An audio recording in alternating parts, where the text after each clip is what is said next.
Hello out there, all you cool cats and kittens. Howler Mouse here. It's been a little while. Life stuff going on, and made some travels. Hit a few antique shops and pawn shops and whatnots and stuff, and ended up in a little bit of eBay, a little bit of ordering.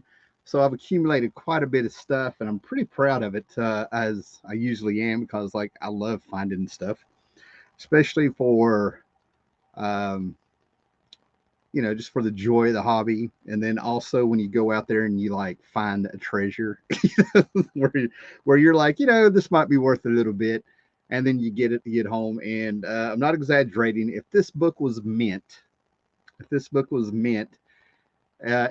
that I bought 17 books from a pawn shop, talked the guy down from $50 to $40.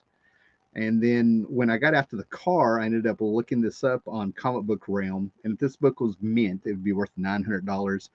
After I did the math, it came to 235. Now, it's not Marvel or DC. Let me make that clear. So I'm going to hold off on showing it, let some people get here. But we had one of those things. And actually, if you have me on Instagram or even Facebook, you already know what it is. But it's this little thing here.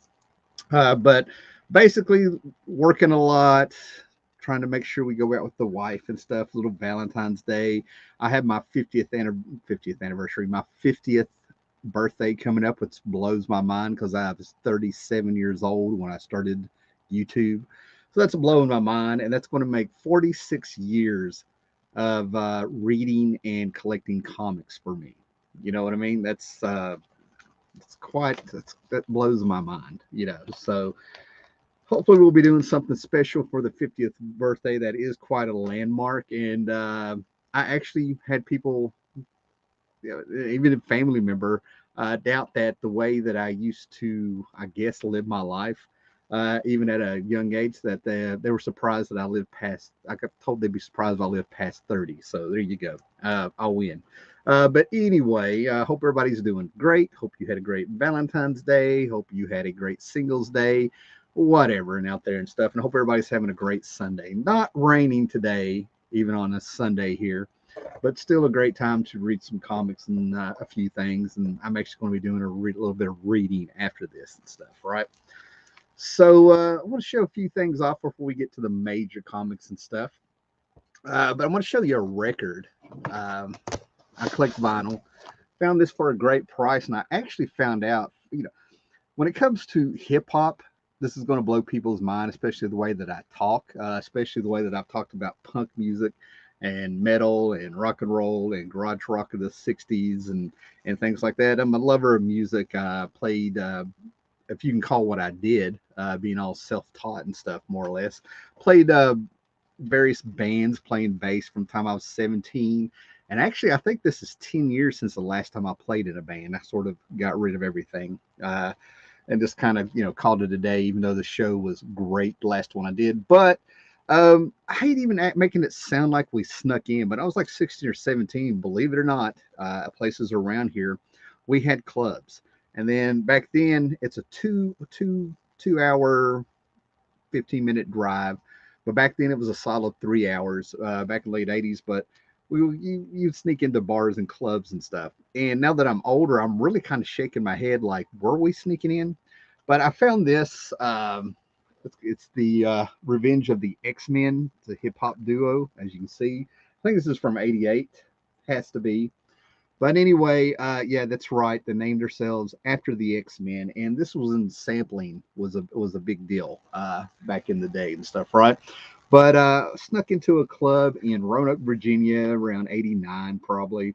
And when we walked in, it was this that was playing that everybody was, dancing to and making the scene with and stuff, right? So it's very cool to find this. Look up Revenge of the X-Men. These were Techno Cut records. Um, the Unknown DJ and DJ Slip. Revenge of the X-Men. It's more fun to sample. Side two, Revenge instrumental and sample instrumental. Play around with it on YouTube. Listen to it. This is old school. This is back in the day, and this was the stuff that was just pumping stuff, right? So I was about fell down when I found that. It was like, the more obscure, the better with me and stuff like that. Oh, John C is out there. Great to see you. A lot of live shows going on. The weather's beautiful here in Virginia. So hopefully on the rewind, a lot of you guys can get into this, right? So a lot of what I have so far is basically, you know, $2.35, $1, some guys less than $1. These are just a bunch of empty lots that I got. One of the things that I found was a key, which blows my mind. But I actually loved this character when I was in seventh grade back in the 80s because one of my favorite Avengers stories is when the Roger Stern, John Buscema, and Tom Palmer were just the Avengers were just in a sweet spot at the time in the 80s, right? And you had the Masters of Evil storm Avengers Mansion. I mean, it was a bad scene, right? It was like they got their bus handed to them, right? There were stakes. They poor Jarvis. You work with superheroes and you're around superheroes, and you should know the risk. You should know the risk, right? But one of the characters that they had that was sort of it's almost like he was in a vegetative state and they were able to control him very easy was Blackout. It was a balance, right? Very powerful character, no brain, okay? But it was Blackout. And this is Nova number 19, inked by Tom Palmer, if you will, who also inked Blackout. Ridiculous mask, right? But I really dug the character, how powerful he was. So this is his first appearance. That might have been a dollar book. I've rebagged these since then. And then I've been doing this thing where I'm collecting crossovers, all the crossover events from my youth, like completing them on the side. Where I'm not, as always, not buying that many new books and current books and things like that. You kind of go back, you're a little bit more forgiving of a few things. So what I do is I pick these up if I see them. I think I'm probably needing like maybe one or two books to complete Crisis. I have all the Secret Wars 2, I have all the Inferno, just all the more like Massacre, Fall of the Mutants, Invasion. I have all definitely have all the War of the Gods. I go on, you get the point. So now we're into the 90s when they ended up making them into events with their annuals, right? And one was Armageddon 2001. That book ended it. And if you remember this, it was infamous because they changed who the mystery was is who's the monarch in the year 2001 that has wiped out the heroes and taken over the world. And he had his very dull gray armor and all this stuff, right? And they changed who it was because people started guessing. Okay.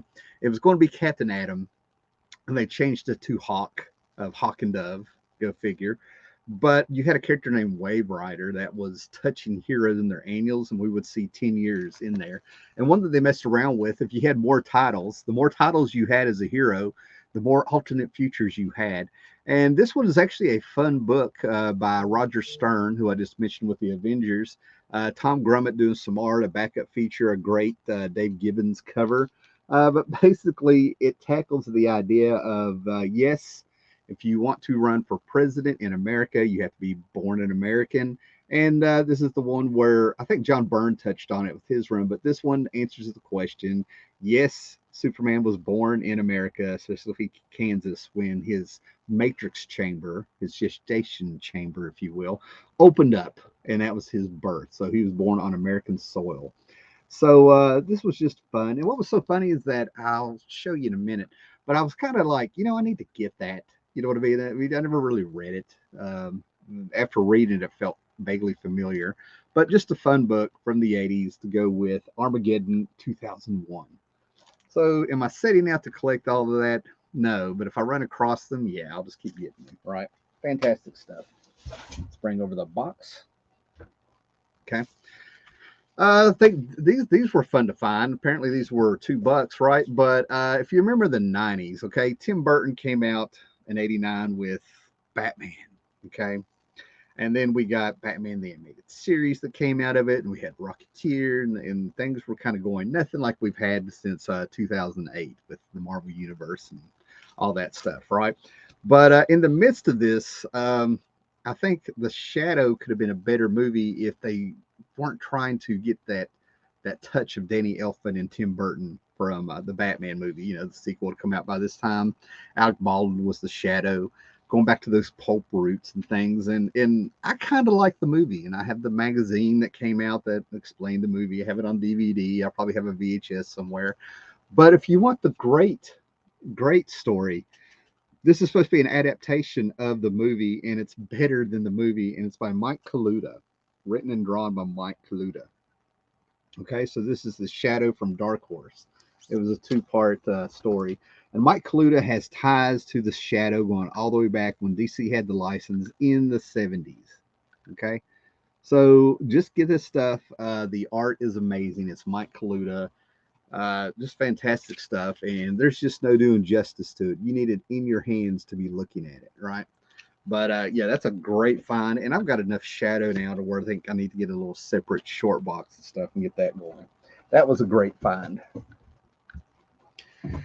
Now, for you guys that are popping in, announced next sometime in the next couple weeks, I'm going to be turning 50, right? If there's a really strange thing that happens, right, as you get older, you look back and you listen to that music that you just sort of like scoffed at. You know what I mean? Like, you were, very serious. Something about us being teenagers in our young 20s where things we made it feel so life and death and pure and real and a little bit of a flair of the dramatic, if you will. You know what I mean?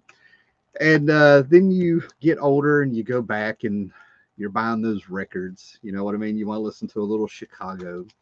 You catch yourself listening to a little Debbie Gibson, being like, "That's not too bad," things like that.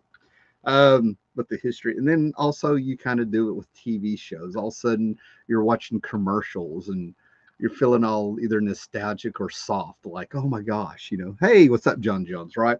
So what I've got here is a lot of fun books, a lot of comics. When I was a kid, you had the 3 packs that would come out from Whitman Comics / Gold Key.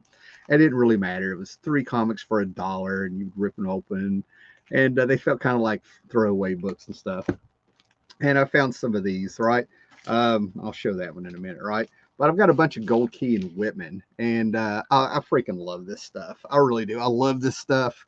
I get on YouTube, and if you guys don't know already, there's an actual official Pink Panther channel where they show those great The Inspector cartoons that are about 5 minutes long from the 60s. If you like the Pink Panther movies with Peter Sellers and things like that. Um, and they show the Pink Panther cartoons, things like that. I was a huge Pink Panther kid, and then like on Sunday mornings, you would get those old Rocky and Bullwinkle shows. You would get Underdog, some of those early '60s TV shows and things like that. Hey, Knights of Old is here. John Jones is here, right? So what we have here is that these are fun in comics. The trick with if you're going to get into Gold Key and Whitman is you do have to do a little research, man. They're not numbered where you can easily see them. The title of the books will throw you off.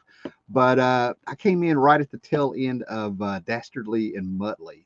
I can remember watching Saturday morning cartoons probably about a year after the show that they were on was no longer on. But you would get them in Laugh Olympics, or they would still show commercials of Dastardly on top of a mountaintop laughing. And I'd get all upset because I'm like 4 years old, 3 years old. Like, I want to watch that cartoon, right? So we have these fun in books, Dastardly and Muttley. I will tell you the numbers, but it's too much. Super Goof was huge. Now, I've talked about reading those Silver Age X-Men. #3 was my first one from the Stepdads collection. Reading Commandy from their collection. Having my friend John sit there and explain to me the Dark Phoenix saga and stuff, right? And I was reading the heavy metal. I've talked about all this heavy stuff and all the traditional stuff, and me being lucky. And my stepdad actually had like a spinner rack in his bedroom, and his walls were covered in Kiss posters. And there was this table in there with all his records and milk crates and his big speaker system, the record with the record player and his 8-track player and all this stuff. And then over here, I'm like, yeah, when I really, really wanted to, if I had to pick, to have my time to read my books and stuff, if nothing new was brought in the house or something like that, it was always Super Goof. Super Goof was one of the first books. It was Charlie Brown, Super Goof, Shogun Warriors, gone and on, right? So yeah, there's things, and these are just fantastic. So I got 2 more issues of Super Goof, right? Pop them peanuts, brother. And then we had the Pink Panther, right? I went to this antique shop, bought some other stuff I'll probably show, and I'd stacked up all these Pink Panther, and I left a few behind. because some of them were mildewed.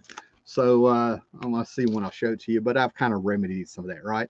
So yeah, I have these Pink Panther books, and the difference between the Pink Panther and the books and the cartoon, he talks in the comics and stuff, right? So there he is with the Inspector, very Peter Sellers like, right? I think there was two, three actors that ended up playing Inspector Clouseau, if you will, right? But I love these things, right? So we have some Pink Panther, just a lot of fun books. I had Fat Albert. I was Fat Albert books. Love those. I still have some of those without the covers anymore because they deteriorated. So yeah, hopefully these are showing up. Yeah, just fun stuff, man. And these were like about $1 a piece, which who knows? I haven't even looked up to see if they're worth anything. But yeah, very nostalgic. I still have some two or three. I have a stack of the comics that I had as a kid in the late 70s that were like mine, and the covers are gone. They're all, you know what I mean? It's just, you read your books. Absolutely hated when they got into around 78 and 79, and they went with this font for the title of the book. I absolutely hate that. There's a part of the 70s I remember where I was just being a kid and having fun and thought everything was great, but you knew there was parts of it that absolutely sucked. You know, I've mentioned I couldn't stand bell bottoms, and I've had people defend the bell bottoms. Now, this was something that I was very happy to find. Almost didn't buy it because it does have a mildewy smell, but I should be able to get rid of it because in the bag, it's not going to show up. In the bag, in the back of it, I've inserted a dryer sheet. Okay, so over time, that's going to help. But yeah, Bullwinkle and Rocky book. I've got the complete DVD set. I watched this every Sunday for at least 2 or 3 years. It would come on probably about 9:30. Maybe it was 9 o'clock, and then they would show Underdog at 9:30. So yeah, I watched those for years in the late 70s, right? So I need to get around to actually watching all those Little Monsters. This is my, I don't even want to say guilty pleasure, but whenever I see some Little Monsters, I grab them. I've got quite a stack of beat up copies of Little Monsters. I absolutely love this book. Um, there's something about the 60s horror that was so cool because of like things like the Addams Family and the Munsters. You had the Weirdleys on Flintstones. I would see all this stuff on TBS as a kid, and things like that. And this fit right in. It's a big family of the Frankensteins, if you will, right? But they're the Little Monsters, and just love that stuff. Love that era. And of course, Underdog. I remember having this one. And another Super Goof. Look at that. Yeah, so that was fine. That was great. Another piece of dryer sheet in the bag. Over time, that'll do it. I want to set these away from the collection for a while so that the dryer sheets might take them out of the bag at some point, let them air out on their own, and then that dryer sheet's going to help. Dryer sheets won't harm your comics, but I refuse to find out later that some freak accident happened, or maybe the dryer sheets of today are different, where I find out there's a chemical in them that'll harm the comics. So we'll just keep that to the side. Mm-hmm.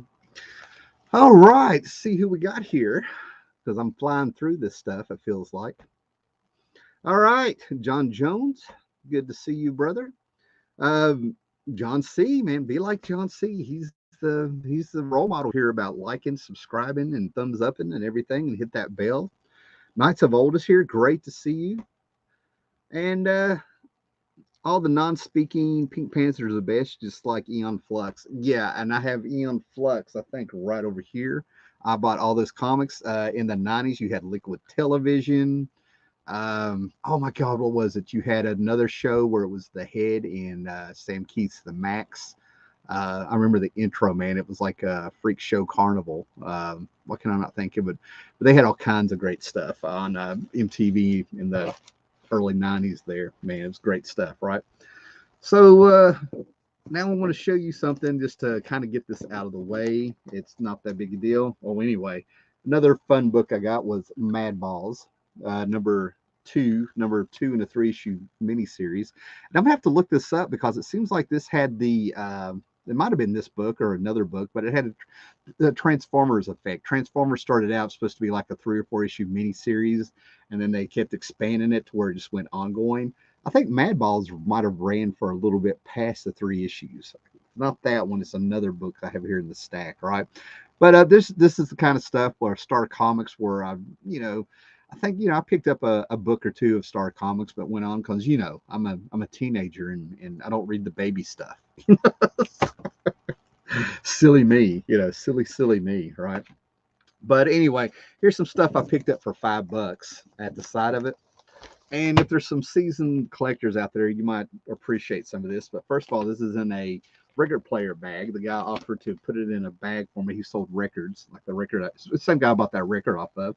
But this is my second issue of Howard the Duck magazine, number 7, just because it has this fantastic Man-Thing cover on it. I'll buy this all day. He had 2 other issues of Howard the Duck I might go back and look at. Probably will get them for 5 a piece. And I had to do a little research on this, right? Every now and then I will buy coverless comics. Back in like 2010 or 11, I had a issue of Daredevil number 2 with no cover, the original Silver Age one, with no cover on it, and the front page. It took me forever to find out what the issue number was because the splash page, the first actual page of the comic was ripped in half. There's no bottom half to where I can read it. And I played around and I stuck that thing on eBay, and there was a fight for it. A lot of people auctioned on that, and my mouth dropped seeing what a coverless comic of Daredevil number 2 with half the first page ripped off went for. I couldn't believe it. It didn't break 100, but it was more than $50. I'll tell you. Right now, I'm not going to say that this is what this is going to do, but I believe when I was talking about the Masters of Evil before, but I have a coverless copy of Avengers number 6 that I got in this $5 lot. So yeah, this is a coverless copy, kind of complete, a little bit ripped and stuff. I mean, of course, it's been beat up, but yeah, Avengers number 6, coverless copy.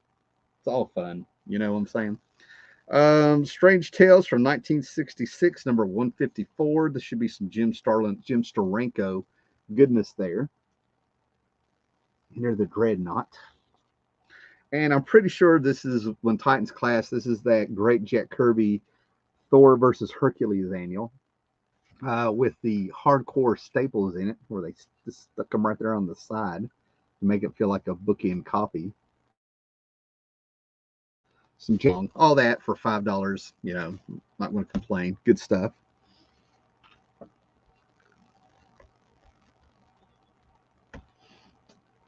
Ever try the kitty litter trick to fix comics? No, but I did the baking soda trick. I think it's what it was. I have a video where I sealed up a bunch of comics and stuff that were with a mildew smell and a set of King Kong cards. And I did a video where I sealed it up in a bag and told you what it smelled like after a week, and it worked. But I've never done the kitty litter one.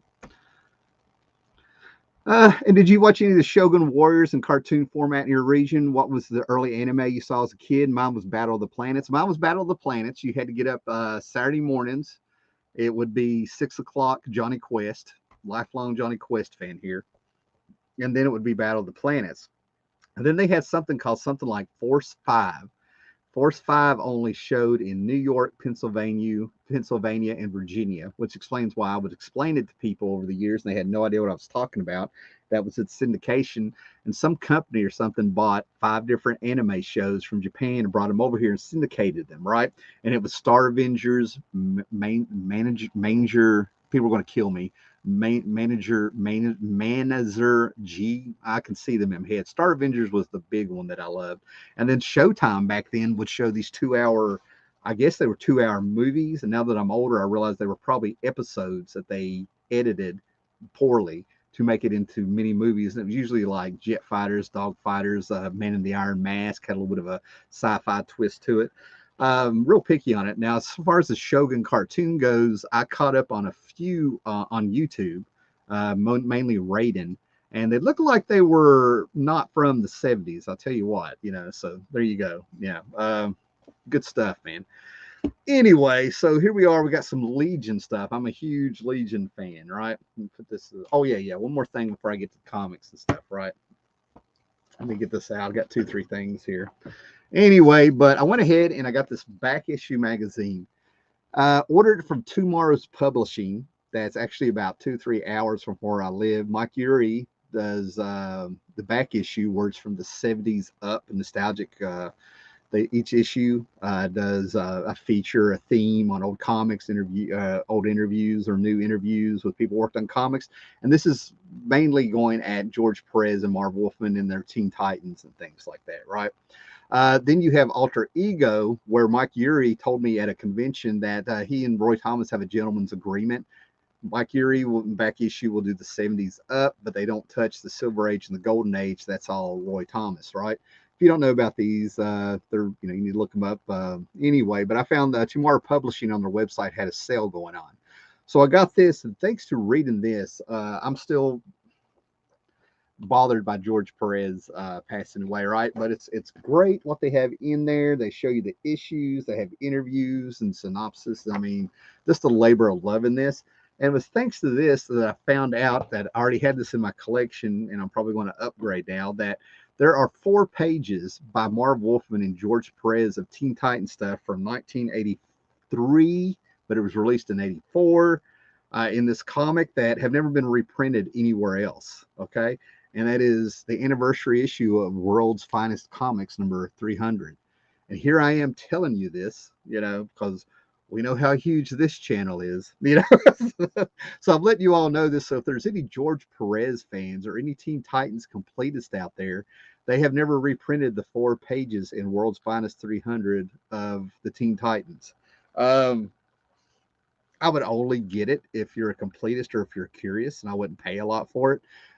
Basically, there's a plot going on where they pull in the Outsiders and the Justice League, and the Teen Titans are kind of trapped in the future of, like, God, what year was it? Something like 2885 or something, right? And they're just kind of walking around in the woods, is what it reminds me of. But it's 4 really nice pages by George Perez. He put a lot of work in them, at least, right? So there you go. There's your comic book trivia and stuff, right? So back to some of the stuff I bought. I'm a huge Legion fan. I mean, I'm a DC guy. Don't get me wrong. I was right there side by side with Marvel, but something just as a kid, DC clicked a little bit more. And I think eventually I'm going to do a video talking about what makes a hero and why, when it comes to heroes, what makes DC better. And then I'm also going to follow up with a video to play devil's advocate of, like, what makes the Marvel heroes better than DC. It's basically showing that they're 2 different type of heroes, with how they act. But anyway, I got the Tales of the Legion of Superheroes. This is the first issue where they added, I believe, the Tales of the Legion of Superheroes to the title, the Tales of the, right? Legion of Superheroes can be very confusing if you're really not into the book, because to follow through continuity wise, in chronological wise, because they were in Adventure Comics for a while, then they were backup features like in Superboy, and then became Superboy and the Legion of Superheroes. Then they took over that book and became Legion of Superheroes, and then a Baxter series started, where they got a new #1, and they took the ongoing book that used to be Superboy and then Superboy the Legion of Superheroes and turned it into Tales of Legion of Superheroes. So what they did is the Baxter series came out. #1 came out probably the same month as this issue. They got 12 issues out of the Baxter series. So you got 12 new stories of Tales of the Legion of Superheroes. So you were reading current Legion stories if you could get to a comic book shop and get the Baxter series.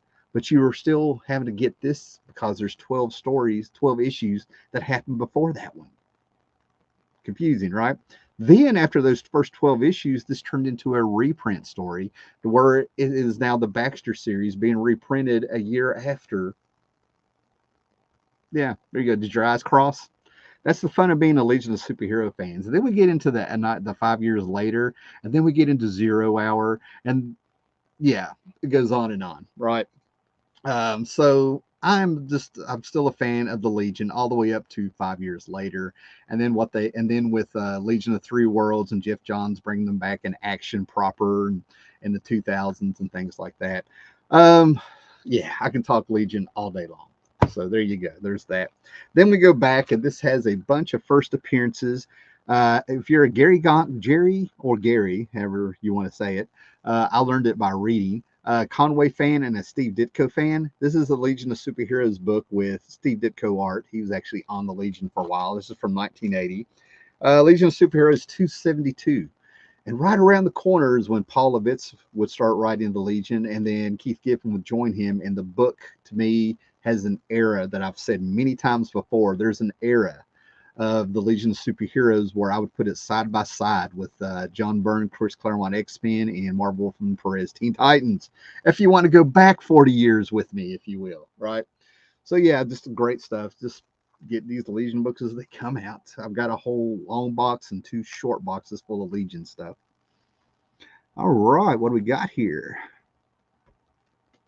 Knights of Old, yep, Force 5, Jim Terry. Thank you. This is why I love doing YouTube. It's one thing to come on here and get all this stuff off my mind, get it off my chest and do this comic book talk that I barely get to do anywhere else and stuff. But it's another thing when we're all in this together and I'll mention something and you guys answer, or somebody else say something in there and I'll be able to answer. I love it. I love that community feel. You know what I mean? Like, nobody's going to crucify anybody for not knowing something or getting a correction, but because we're all in this together. And that's how it should be with this hobby. All right, I saw the Akira box set. Yep, I have that. My wife got me an Akira box set for Christmas. I could not believe it. She did get it on a huge sale. I'm such a cheap bastard that I appreciate things more when they're on sale. Go figure. I saw the Akira box set. That thing is cool. Shame I already have the paperback versions. I jump on that like a tramp on a chip. I hear you, man. I was speechless when I opened that up, and I kind of knew I was going to get it, not to be that guy, but I was suspecting I was going to get it. Put it that way. Here we go. Knights of Old. Guys, pay attention to this one before we get back to the comics, right? Because Force 5 was cool, all right? Star Avengers are the ones that stick out of my head the most on that show, but I love them all. Force 5 was adaptations of Gaiken, Vanguard Ace. Vanguard Ace. I actually named one of my role-playing characters back when I was doing role-playing, Vanguard Ace, and I could not figure out in my teenage head where that name came from. Star Avengers, get a Robo G in Japan. I love Star Avengers, man. That thing, oh man. Grandizer and Space Cateers, Starzinger in Japan. If you saw I'm tearing up these names. It was called Transart Z in the US. There we go. Loved that stuff. Loved every bit of it. I would be in front of that TV and I was mesmerized. As I've gotten older, I'm more drawn to DC Comics than Marvel, and I've always been a Marvel as a kid. I've looked up, man. I've always had the luck of having a balance because the Bronze Age and some of the Silver Age stuff was definitely in the house, so I would still buy some Marvel stuff, but I was always drawn to DC. If it hadn't been for the uncle and the stepdad, I would have missed out on a lot of stuff. Around 2002, I talked about it before and it's still around. I was on message boards, comicboards.com, and I would show some old Jack Kirby stuff, Bronze Age stuff to all these guys that were there. There was a person there who had been collecting Fantastic Four since, God, what issue? Fantastic Four 13 or something? Or maybe Fantastic Four Annual 3 or something. But he had collected Fantastic Four monthly since the 60s. And he was kicking himself with missing out on all the stuff being a Marvel Zombie that he could have got. And I would tell him when it comes to DC in the 70s, at least, I still hold that, if you're a fan of a book, that's cool. I mean, I'm not putting down everything they did, but I am saying it was sort of like anything that DC put out that wasn't a superhero book was fantastic. I mean, we're talking like Swamp Thing, Commandy, things like that, horror books. Dead Man. I don't consider Dead Man a superhero book, even though they pushed him on Batman a whole lot and stuff. For some reason, as a kid in the early 80s, any Legion or Titan I got were hard for me to understand. Secret Wars sealed my fate as a Marvel Zombie. Yes, fantastic stuff. It's cool, I love the Legion of Superheroes run by Levitz and Giffen. It's so weird DC hasn't collected all that in an Omnior trade. For you guys that are wanting to talk Legion stuff, maybe I'll do another stream one day. But I already have a video where I did my, I can't remember, I think it was my favorite Legion stories. I don't know how I titled it, but I think it's like from 2017 or 18. Love that stuff. My brother got a super nice Akira box set this year for Christmas. Fantastic. That is fantastic. I really enjoyed takes on the Teen Titans as a kid. It's where I really became a Doom Patrol fan out of the Teen Titans. I was very contrary. If a book was super popular, I didn't want anything to do with it. I've always had a thing for the obscure, I guess. I don't know. I'm contrary. All right. Okay. So let's get back to some more comics here and stuff, right? So there's only two issues of this, if I understand. And believe it or not, if you dig around on eBay and stuff, I don't know if it's people taking advantage or what it is, but this could kind of be hard to find. But I loved this show in the 80s, right? I was there. I loved it, right? I got it. I got the joke, right? And it was Sledgehammer, a comedy cop show, if you will, right? And there's two issues of this, if I understand right. I got to find that number one. And I was laughing when I found this, right? Laughing, because I was just telling, I think my wife or somebody about Sledgehammer, and nobody remembers it, right? Now, this is just amazing because I'm not even trying to get a complete run of this, and this is the first miniseries. And you guys know that I was greatly affected by George Perez passing away, even knowing that it was coming and stuff, right? And I already have issue one and then number four. And then I turned around and I haven't been looking for this. Now I have number two. There was four issues, and his creator owned Saxon Violins. I want to say Peter David worked with him on this, right? But it's a play on words, sex and violence, Saxon Violins. Yeah, I just think number three, and I'll have the complete set without even trying. And I'm sure these are not hard to get, you know what I mean? But this was in the boom of alternative comics started getting called indie comics, and then Image was busting, and everybody was jumping on with the creator-owned project and stuff, right? So this next stack of books, and I think one or two of these were in there, right? But there's somewhere in this, there's a mix of 17 books I got, and I did pay $40. Now, why am I being honest about that?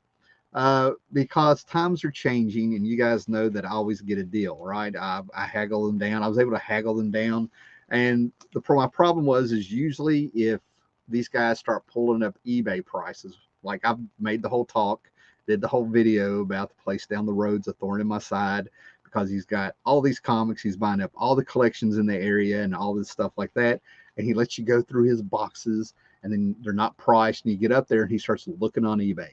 eBay is not a price guide. I know people need to keep their store running. I know they need to make a profit. But usually I'll walk away if they start doing that. I've just done all the work for you, finding these books, and you're going to look on eBay. Well, this guy did this. All the 17 books, he just looked at these, right? Saw that they were going for $50 for the first four on eBay or whatever he looked on. But there was a book in there that I'll show here in a minute that I'm dying to show. I might go ahead and show it.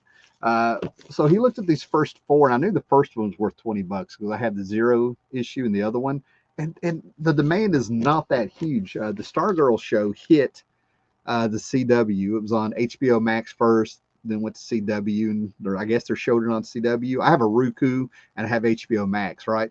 So I got the first 8 issues of Stars and Stripe. I've had the Zero issue since it came out because it has Starman in it. I'm a huge James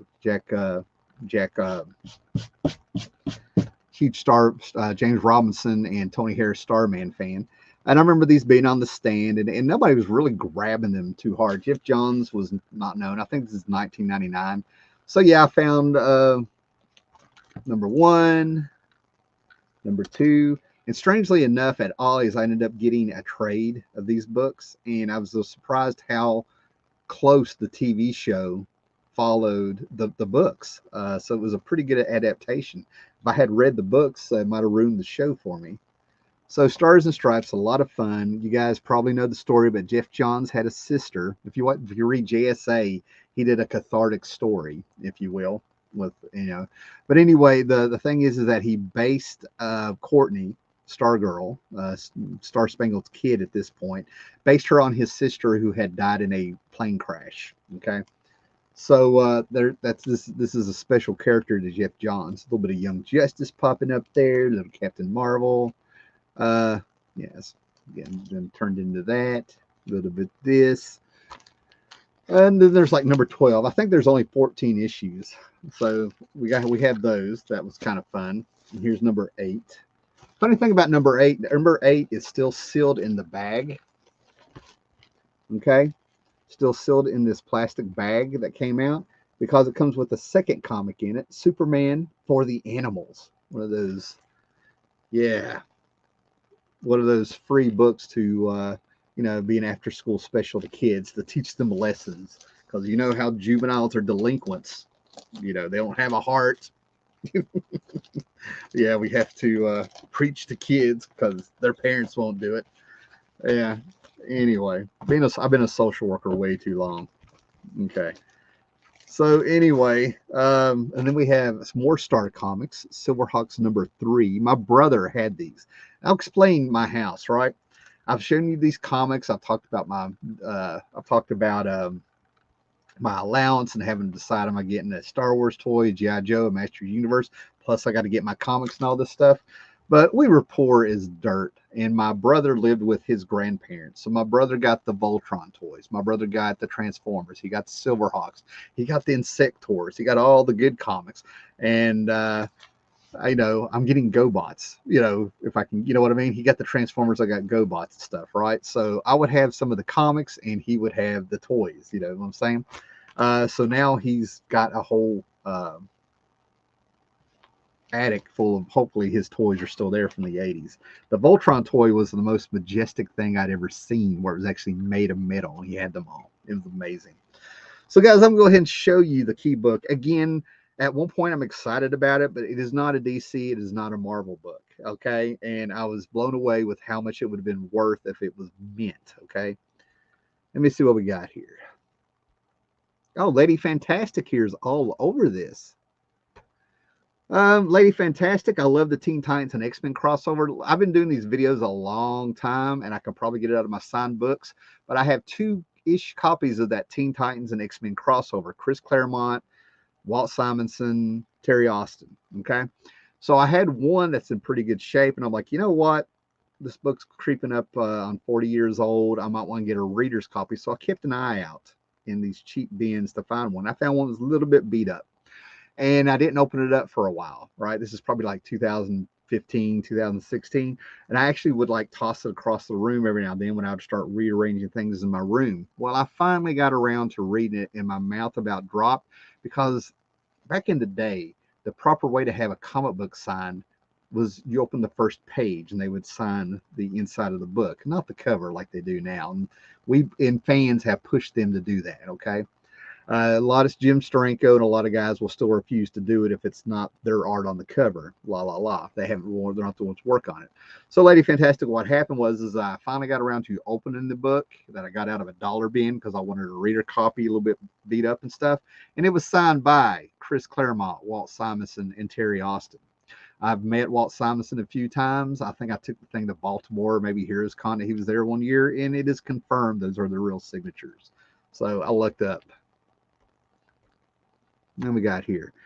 I got into DC a bit late 80 when Justice League came out again. I remember liking those. I've got a whole short box full of that entire 5-year span you're talking about now. That's right. No price, no sale, right?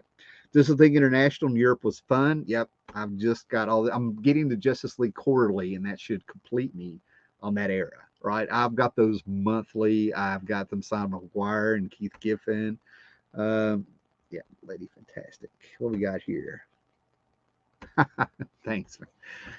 Okay, so we got. Did I show the Planetaries that's on the back of this? Planetary, and I found out that I have one. I got a catalog of the rest of these, right? But like I said, as I'm getting older here and I'm softening up, I'm really enjoying these cartoony books again, if you will, right?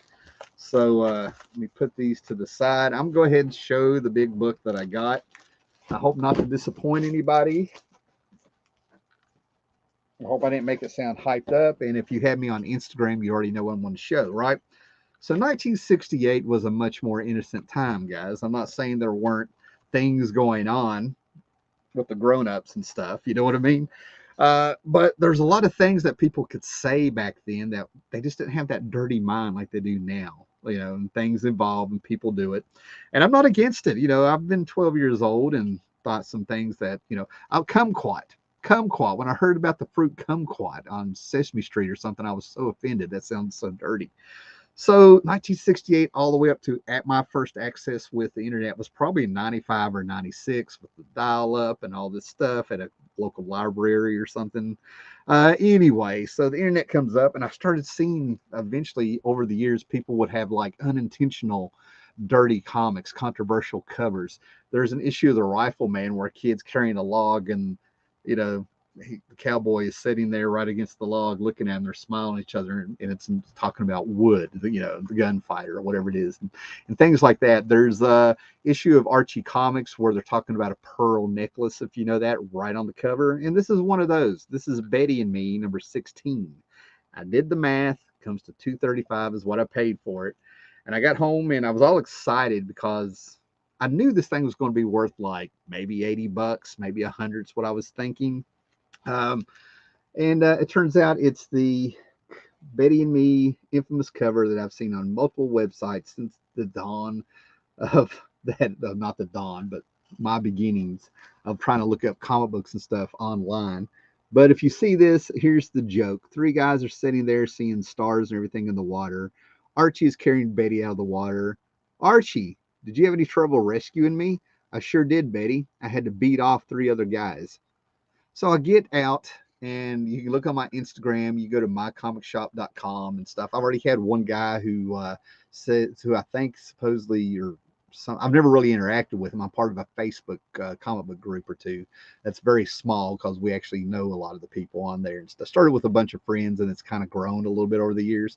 But anyway, there's a guy who I think he owns a comic book shop in Ohio who was like, I don't know about the full money value of that. And I'm like, it's right there in the guide, trying to be nice about it. But anyway, $900 if this was Jim Mint, a $900 book because it's a controversial cover with 12-year-old sophomore humor, thanks to the internet. That's what I'm imagining it is, right? And the first couple issues of this book are actually worth like $200 and on down. But this one right here, Betty and Me, the controversial cover, $900 book of his Jim Mint. I am going to say that this thing is probably worth somewhere between $400 and $600 after I really get in here and grade it. Because right off the bat, it's already got like a chip down here in the corner. It's got a little dog ear. It's flat, glossy, complete. No big splits or anything, you know, whatever. You know, I do old school grading. It's a 6.0, guys. You know, if that's what we want to hear. You know, not to be that guy. So yeah, that's my big find. You know, amazing. Let me see here. Wow, we got something going on here. You look at this. My biggest they're talking about signatures in the chat. Make sure you look at the chat. They show up here in the rerun. But the biggest one I got was, and I would have told the guy about it. I'm usually kind of honest if I run across people selling comics and I can tell they don't know what they have. But I was at a mall. They were having a card show, a comic book show or something a couple years ago. And I was going through there, looking through his short boxes. And this guy must have been, well, he wasn't local. Let's put it that way. And I kind of knew how to take him because the different cultures, if you will, okay, on how people talk and brag and all that stuff. But he was making it very clear to me not to look too hard through the books because he knew what he was talking about and he had gone through all those books and he got all the gems and stuff out. And as he was saying this, it's always as these people are saying this, I run across two issues of Spawn, #1, and I pulled them up, and one is signed by Todd McFarlane, and the other one is signed by Al Simmons. And I got those verified; those are the signatures because Todd McFarlane did a tour with his old college buddy Al Simmons, the inspiration for Spawn. So yeah, um, let's take a break from the comics, man. I've only got one more stack here, but I've got other stuff to show that I want to show. Right? Um, found these for $2 a piece, and I know they're coming out on Blu-ray, but probably the only other set of Doctor Who. I've got all the 2005 all the way up to Matt Smith. I don't have the Peter Capaldi, but I'm all right. But I'm a Doctor Who fan going back to like 1980, thanks to PBS. And Tom Baker is my Doctor Who. I will get that on Blu-ray. You know, all of his stuff, they have them on Blu-ray. I will do it. You know, I haven't kept up. It's out, but they've been releasing the DVD sets of Doctor Who. So these have been popping up everywhere. It's the DVD sets, right? So these are all connected because they have the Sea Devils and what is the other one? The Sea Devils and the Silurians, right? So we go back to the Peter, this early 70s, the Peter, excuse me, I'm thinking comic books. John Pertwee. Oh my God, what a more day. Anyway, but we have some of those. the Silurians, and Warriors of the Deep with the Sea Devils with oh man, the Peter Davison years. And then we had the Sea Devils with John Pertwee again, and the Five Doctors special. Now, here's what's wild. Doctor Who hit, I don't know when it hit America, but it hit my town on the Blue Ridge out of Roanoke, Virginia, PBS station in around 1980, right? Every night at 6 o'clock, you would get a chapter of the Doctor Who in 30 minutes. And then on Sundays around 1 o'clock, they would take those 5 episodes and it would be shown as a whole movie. All right. So you didn't have the cliffhangers and stuff, right? So I was watching Doctor Who every now and then. I would hear people, and I have a problem, right? You know, you used antenna and you had the cheap TVs back then, if you put it that way. You know, that's the way I know how to say it. This is TVs of 80, 81, 82, 83. And the colors were off and stuff. You couldn't really adjust a lot of stuff on them. And for years and years and years from the beginning, the TARDIS was green. So when this came back on in 2005 proper, even the Fox TV show that came on, the special movie they did in the 90s on Fox here in America, I was thrown off on the blue. I'm like, oh, they changed it. Turns out it was always blue, but to me it's green anyway.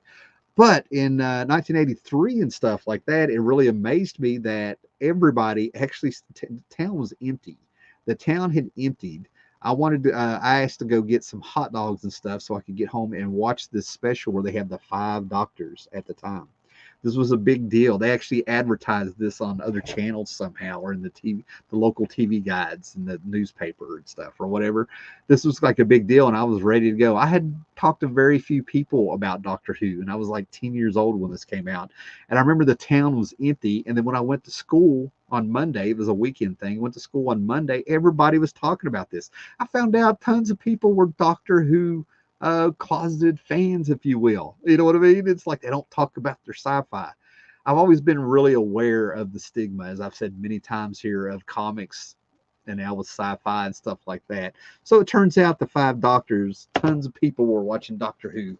You know the conversations I could have had from the time I was 7 to 10, much like I do here on YouTube. All right. Okay. So get to the end. Guys, don't run off, but I want to mention Brian Michael Bendis, right? I am of two minds. Oh, wait. I forgot about these. They about fell on me. I have some Funko Pops. And what's so funny is I have some Funko Pops. We were talking about Battle of the Planets. I have my Battle of the Planets Funko Pops. I have a Dr. Fate Funko Pop. Ken the Eagle. Jason's here somewhere. And then I have like a Skeletor. Ugh. That was given to me as a Christmas present. My first one I got was years ago. It was a Charlie Brown because it actually looked like Charlie Brown with the way they do it. But I joke around about Funko Pops are silly. Ha ha ha ha. You know what I'm saying? As a joke and stuff, right? And then as I said this one day, like to my wife and stuff and everything, and I go to town, and then I found these for $2.99 a piece. And not only were they $2.99 a piece, but they had a second sale going on where buy one get one for equal value for free, right? So these came to $5, and I fell down because I was like, "Ooh, they got Merman!" After I just got through making fun of Funko Pops, I'm like, "Ooh, they got Merman! I've got to get that one," you know. Got all excited like a little kid, and then they got me, right? Blade Runner, Rick Deckard,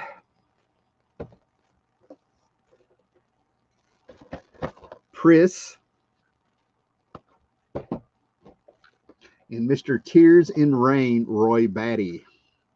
All I got to get is Rachel, and I've already looked her up on eBay. I can get her for like $5.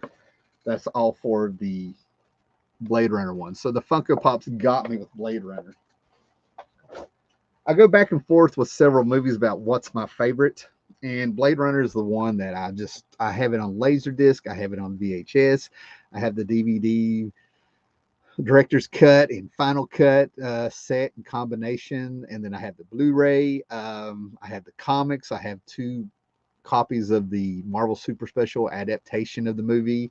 Al Williamson did the art and stuff. I think I just need to admit that that's my favorite one. And then one of my buddies on here pointed out one time that it was cyberpunk. I always thought it was like a sci-fi noir and stuff like that, and it really messed me up because I think of Johnny Mnemonic and Akira and stuff as cyberpunk and stuff, right?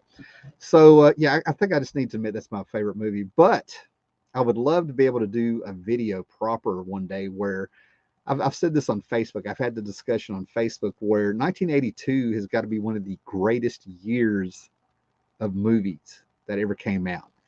E.T., Blade Runner, Dark Crystal, Wrath of Khan, The Thing, on and on and on, right? Everybody talks about 1989, Lethal Weapon, Batman, and everything that got swallowed up like UHF in it, Weird Al's UHF and stuff, right? But 1982 was the shit, in my opinion, when it comes to great movies and stuff, right? That to me, that's a year that had no bad movies. Even the bad movies are good, you know. But we'll go on.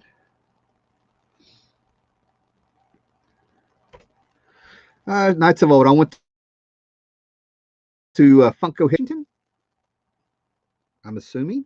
Last weekend, a fun place to visit every couple years. Fantastic. And I'm joking. I have no problem with Funkos. I just kind of, you know, take the piss out of it a little bit every now and then to be funny.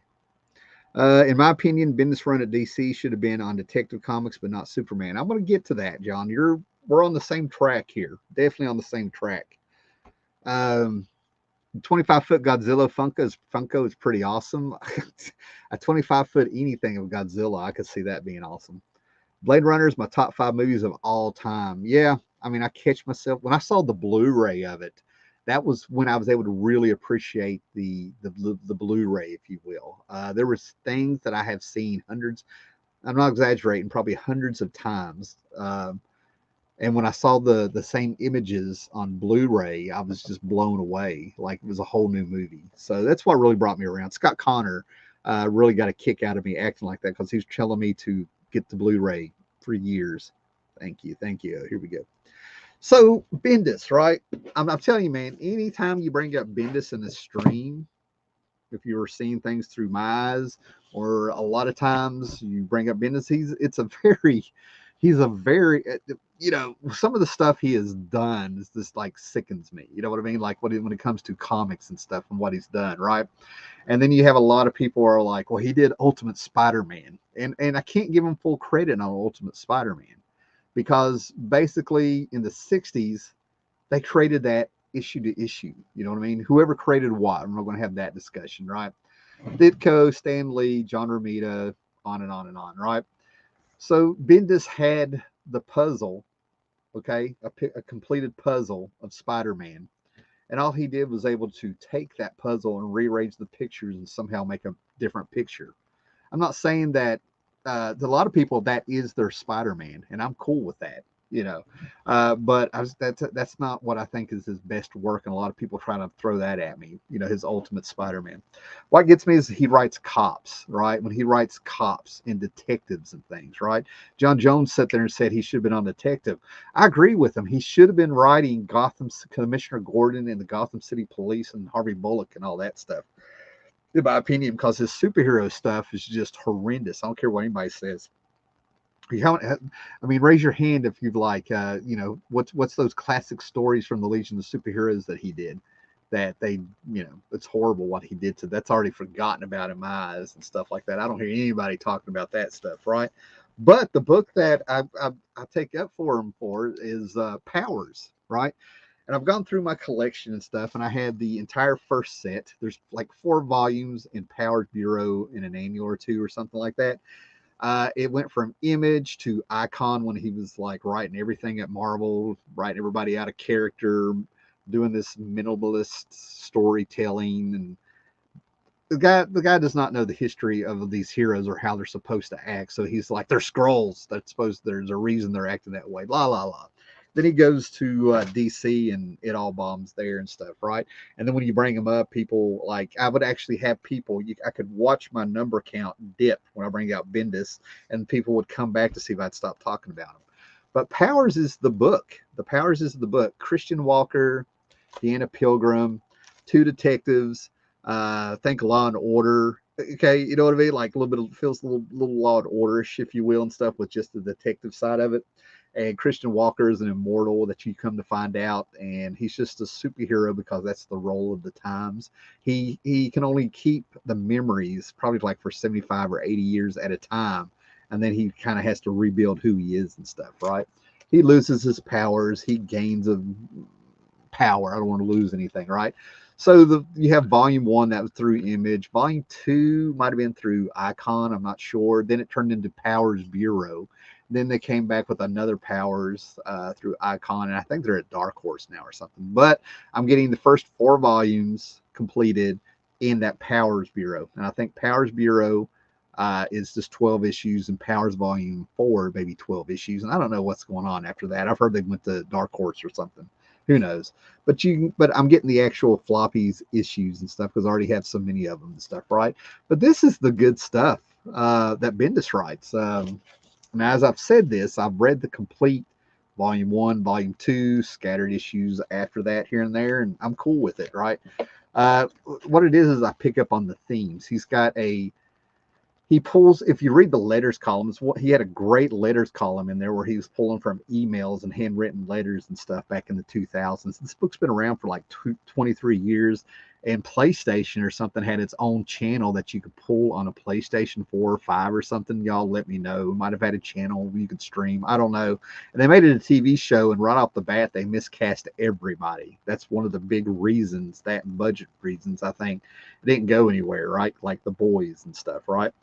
But anyway, I digress. It didn't get the right treatment. But anyway, but it had a great letters column, and he talks about rock and roll a lot, right? So in Powers, what he would do is that Retro Girl was killed. That's how it starts out. The big mystery is who killed Retro Girl. And apparently Retro Girl was loved, and that's Janis Joplin. And then the killer ended up being a nobody, and he looked like John Lennon. And the John Lennon, it's referencing how he was shot down, much like Retro Girl. He had a story arc called Anarchy, which was inspired by punk, things like that. They're not obvious, but it's kind of cool if you're into music and you start picking up on what he's doing. It's a fun book. Again, it's still got a little bit of that minimalist storyline. It's better to sit down with 5 or 6 of these and read them at once. You know what I mean? That's probably the equivalent of reading 2 comics by, regular comics by other people. But I really dig them. You can probably get them dollar bins, and as always, if you're trying to complete them, you'll get down to those last 2 or 3 issues, and somebody's going to want an arm, a leg, a part of your soul, and possibly a left nut if you still got that. Who knows? But anyway, I'm getting closer there. I'm just going to go ahead and get them, complete those runs there and stuff, right? Oh, the director's cut of Blade Runner. I agree, not theatrical. I like the theatrical one. I saw it but I was like 9 years old, and I actually saw it in the theater with the voiceover. And that's probably why it's stuck as noir in my head. It was like it's like a noir movie where he's talking over it. I totally get why Harrison Ford hates it, and it changes the dynamic, but I can watch any version of those movies and I'm fine with it. Of course, I'm always like, the final cut is the one, don't get me wrong. When Bendis did the early 2000s, I give him credit for what Bendis has done since 2010. I think is nearly criminal. Yeah, very decisive what he's done, and it's earned. He's earned it with his work. I refuse to say anything personal about creators as much as I can, unless they've like freaked me out on Twitter and stuff like some of them did back in the day. I'm so on the new Blade Runner. What do you think? I'm so on the new Blade Runner. What do you think? Some was good, some not. It didn't have a soul. A lot of people, I think, it's not that I'm taking what somebody else has said, and I don't think it's like my big epiphany, but a lot of people who are fans of the Blade Runner all kind of came to the same conclusion, that where it didn't have a Roy Batty to do his Tears in the Rain story and things like that, it didn't have the soul. The movie didn't have a soul, and the movie didn't have the direction it needed. And this was also a time where it was like they wanted movies to be anticlimactic, to show that not everybody is special or something. It was kind of weird. But no, I don't want to say it was a failure. I hate the fight with Batista right off the bat. And then in the middle, there's some very cool things where they're talking about replicants and isolation and loneliness and things. But it didn't go anywhere. That's the whole problem. And, big, just I just don't think it was the right story. You know what I mean? I think too much time has gone by. I don't know. I have it. I've watched it twice, but I've told you before I have easily watched Blade Runner since I was 9 years old. That I can easily say 100 times. I think that says everything. PlayStation Vue Prime One Collector. That is what it was called. I mean, I knew about it when it came out. I was on top of it when it came out. I got to see the first 2, 3 episodes of the Power Show, and I dipped out. Blade Runner 2049 was great, in my opinion, which the box office reflected that, so we could get more.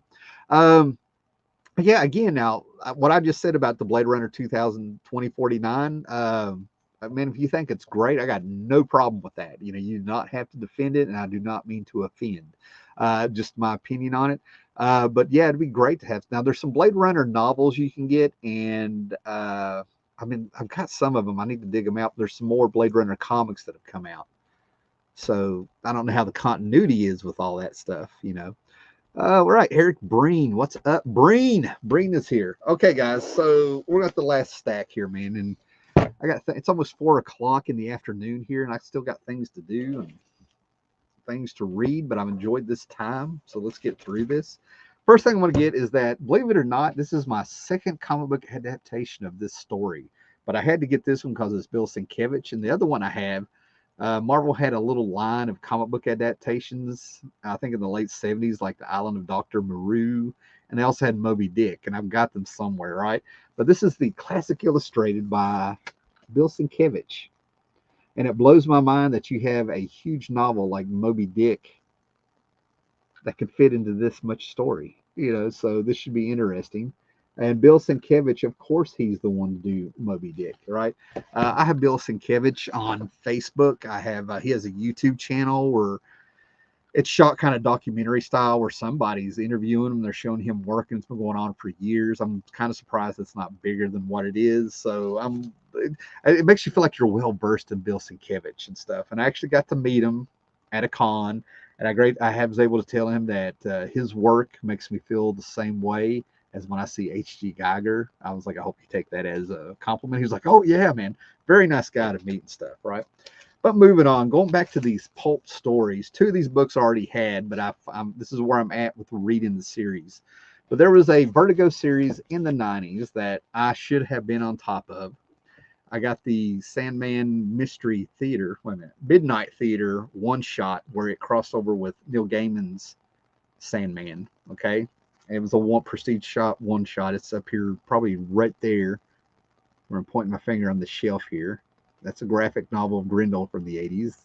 So it should be right in here. But anyway, but I should have been on top of this. Steve Siegel, Matt Wagner, Guy Davis was starting this. And it's got the pulp feels, man. If you're into those pulp heroes like the Avengers, especially the Shadow and things like that, you need to get this book. There's 70 issues in an annual. And around the time that, if I remember right, that the Vertigo series ended with issue 70, we started seeing the Sandman pop up in a JSA special by Dave Goyer and James Robinson.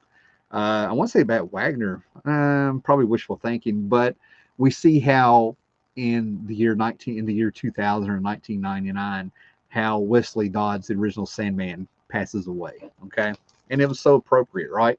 But this takes place in the 30s, and Matt Wagner does such a great job, and Steve Siegel do such a great job of that world building, right?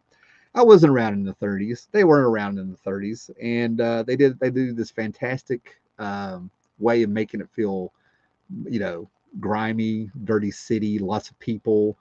They tackle some of the social. It's not too preachy. They've had 1 or 2 issues or story arcs that were a little heavy-handed, but they talk about the racism of the time and the misogyny of the time and the social classes and the rich versus the poor, and touch on the depression and stuff like that. But the main story is Wesley and his wife Diane getting together. This actually tied into James Robinson's Starman also, when they did a 4-issue storyline of Stars and Mist, where Diane, the Sandman's wife, is now a great novelist by the 90s. This takes us in the 30s, and he can't believe he's meeting her. it's not a big deal to meet the Sandman too much because he loves those Golden Age heroes, but he's meeting Diane Dodds. Well, she keeps her maiden name as a writer and stuff. You would have thought he was meeting like Kurt Vonnegut or Salinger or something. The way he was talking, more Salinger probably. But anyway, I need 14 to or 15 issues to have the whole 70 issue run. I got issue 29 and I think 34 in here or something. I already had the 29, 32. Anyway, so basically they're pulps, and if you want more of this pulp stuff by Matt Wagner, you need to get Grendel in the Shadow versus the Shadow. Grendel actually, Hunter Rose ends up going back in time, becoming like the crime king of the 30s. And when he arrives in Chicago or New York or wherever it's at, he's talking about how he can smell, as he's looking over the city of the 30s, he can smell the unleaded gasoline. Like he puts you there. They do a great job. But the main focus of the story is Wesley and Diane, and the Sandman stuff and the cases are sort of in the background. That's what keeps them going. Diane is the daughter of the police commissioner.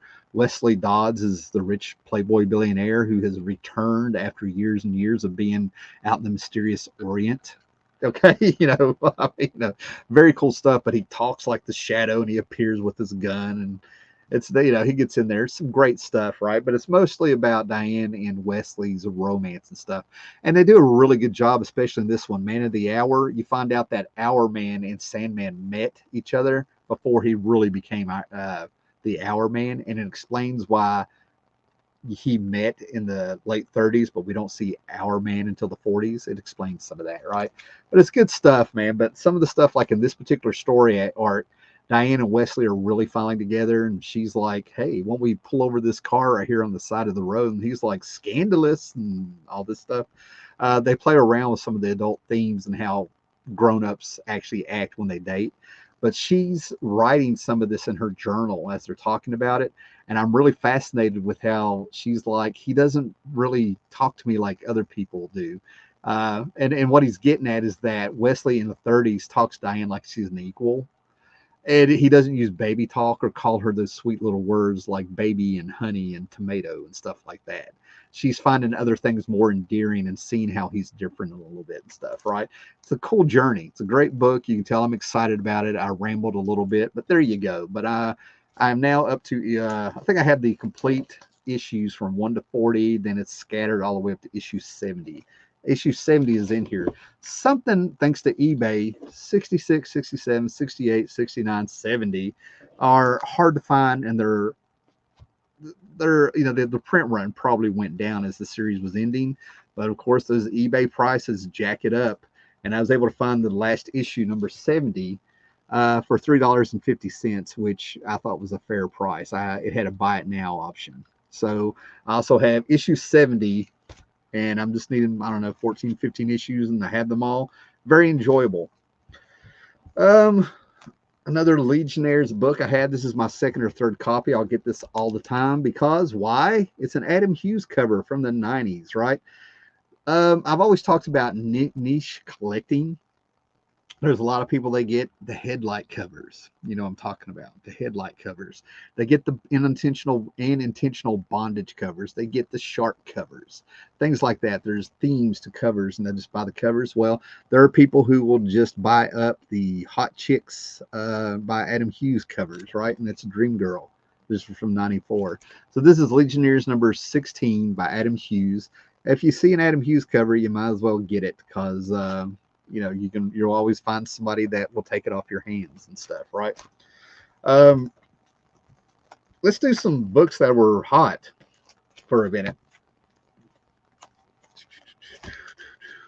So this cracks me up. When the Moon Knight TV show hit, of course, there's going to be people like, oh, they want all the collectibles and stuff. And if you are part of that group or you got excited about that, good for you. That's cool. No big deal, right? But what got me was that some of those earlier appearances, especially the first issue of Moon Knight, go for big bucks. And then what happens are people start trying to find other things that can be keys, right? And I cracked up when people were saying that West Coast Avengers number 21 is a huge Moon Knight key. because he joins the Avengers, right? I was reading this when it came out. The Al Milgrom art was killing me. Steve Englehart did this really good job of making the West Coast Avengers feel like they were on the West Coast. It really felt like its own little world in the Marvel Universe and barely attached to the Marvel Universe because they're 3,000 miles from New York. I mean, he did a really, I don't want to slam the book or anything like that. It's a fun book, but the Al Milgrom art was killing me. They had some cool stuff going with Master Pandemonium.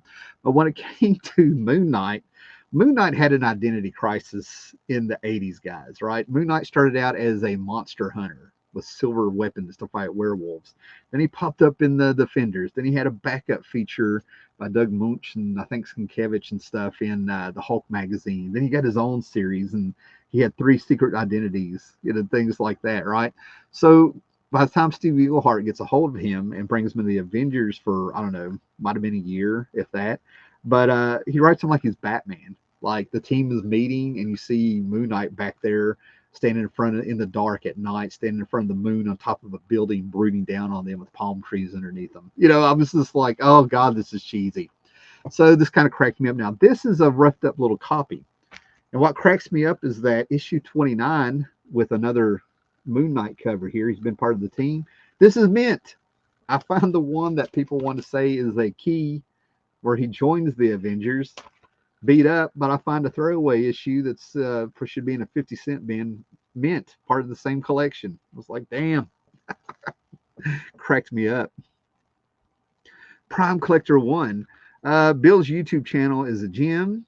He's still youthful in his excitement for art and the medium. I'm talking about Bill Sienkiewicz, guys. I'm glad Prime 1 Collector here watches also. Yeah, it's Bill Sienkiewicz, simply Sienkiewicz, I think that's what it's called, or something. It's fantastic. He's still youthful in his excitement for art and the medium, and it's nice seeing someone who's been in the industry for as long as he has and not be jaded. Yep. Oh, Jared's here. He doesn't call her tomato. What kind of man is he? See, I would love to be able to still walk around and be like, look at that juicy tomato with the nice gams. Just playing. All right, so these 2 books. One book, there's a little history for it. Let me show these books, and I'll get to these 2 books here. All right. So for you guys that have been here and have been very patient, I guess, or keep up with this, it used to be me like bitching about Booster Gold all the time. But one of the underrated books, I think, that Mark Gruenwald did, where it kind of ties everything he did with Squadron Supreme and DP7, all this stuff. To me, this is like the ultimate B movie series at Marvel. With just, it was great that it was the same writer all the way through, but it ran for 60 issues. I now have the complete 60 issues of Quasar, guys. All right. I'm very happy about that, including 1 or 2 issues of Star Blast. Right. So here's issue 50 that's all shiny and those 90s gimmick covers. And issue 51, where am I? Which hand am I holding up? In issue 51, right? So we have all 60 issues. So in a nutshell, Quasar is great because it started out with Paul Ryan. Mark Gruenwald and Paul Ryan carried over from DP7 at the universe. And this was part of the 90s boom there where they came out with the new Ghost Rider, the sensational She-Hulk by John Byrne, Todd McFarlane's Spider-Man, Guardians of the Galaxy, and Quasar was part of them. And it's really great because now that I have all 60 issues, I can see how Mark Gruenwald had planned this, right? The first 12 issues are your villain of the week and B and C list characters and picking up on fixing continuity or filling in gaps of things going all the way back to like Marvel 2 and 1 from 1980 and stuff like that. And then all of a sudden it went bi-weekly. Back in the 90s, you would have popular books go bi-weekly. Spider-Man, X-Men, I'm sure there's some other ones, and I think Quasar did it too, but they would go bi-weekly for 3 months. And they did that, and when they did that, they had like a Jim Lee cover, a Mike Mignola cover, a Todd McFarlane cover, which I'm sure I have in reach here somewhere, and things like that, right?